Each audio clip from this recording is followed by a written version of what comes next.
नमस्ते। आज की इस दिलचस्प चर्चा में सभी का स्वागत है।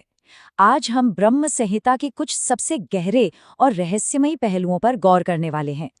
एक ऐसी यात्रा जो भौतिक सीमाओं से बिल्कुल परे है और जो सच में आध्यात्मिक दुनिया को देखने का हमारा नजरिया ही बदल देगी।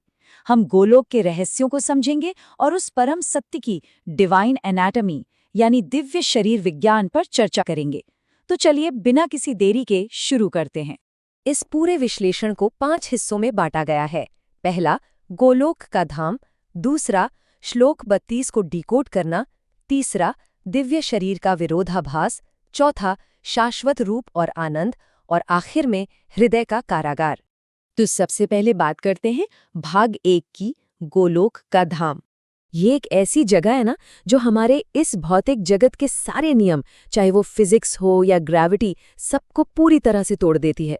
गोलोक को समझने के लिए हमें 3 संस्कृत शब्दों को जानना होगा।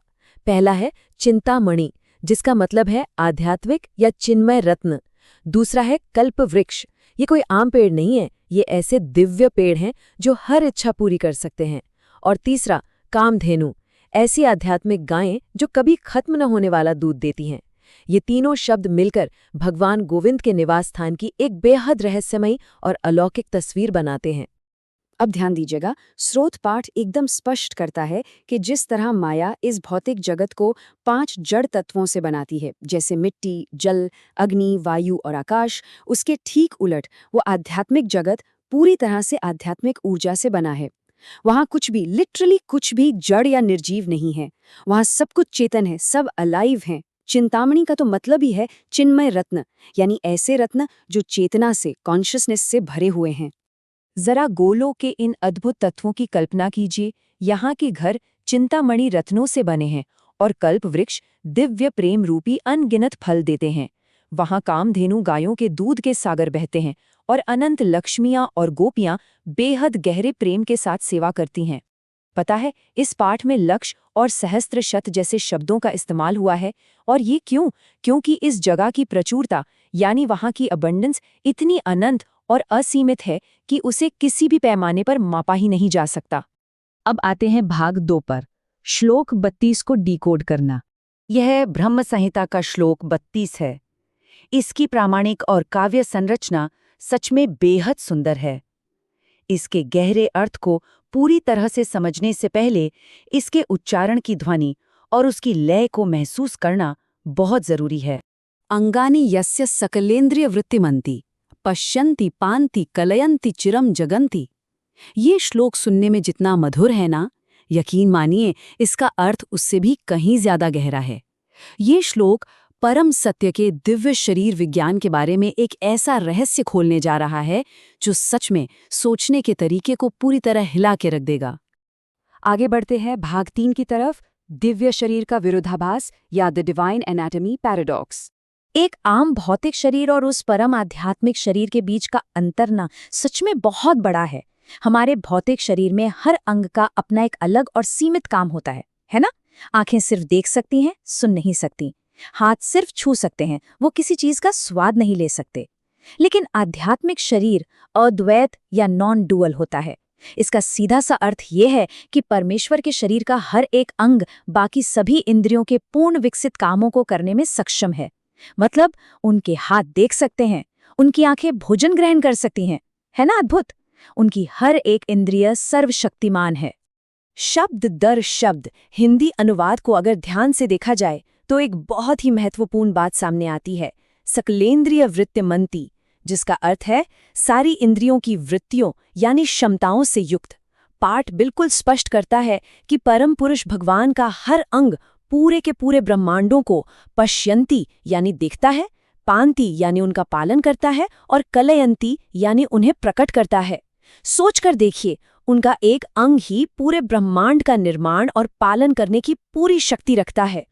अब बढ़ते हैं भाग 4 की ओर, शाश्वत रूप और आनंद। तो ये बात तो साफ है कि ये शरीर हमारी तरह हाड़ मांस या हड्डियों का नहीं बना है। इसे सच्चित आनंद के रूप में परिभाषित किया गया है। सत का मतलब है शाश्वत, यानी वो जो कभी नष्ट नहीं होता, हमेशा रहता है। चित का अर्थ है पूर्ण ज्ञान या परम चेतना, और आनंद का मतलब है सर्वोच्च परमानंद या सुप्रीम जॉय। ये कोई आम भौतिक शरीर नहीं है, बल्कि सच्चाई, चेतना और आनंद का एक बिल्कुल सघन और वास्तविक प्रकटीकरण है। श्रोत पाठ में ये बात बहुत ही खूबसूरती से समझाई गई है कि भगवान श्री कृष्ण का ये रूप इस जगत की सुंदर चीजों को देखकर बनाई गई कोई कल्पना या इमेजिनेशन बिल्कुल नहीं है। ये एक पूर्ण आध्यात्मिक वास्तविकता है। ब्रह्मा जी ने शुद्ध भक्ति के ध्यानावस्था में असल में जो देखा वही उन्होंने वर्णन किया है।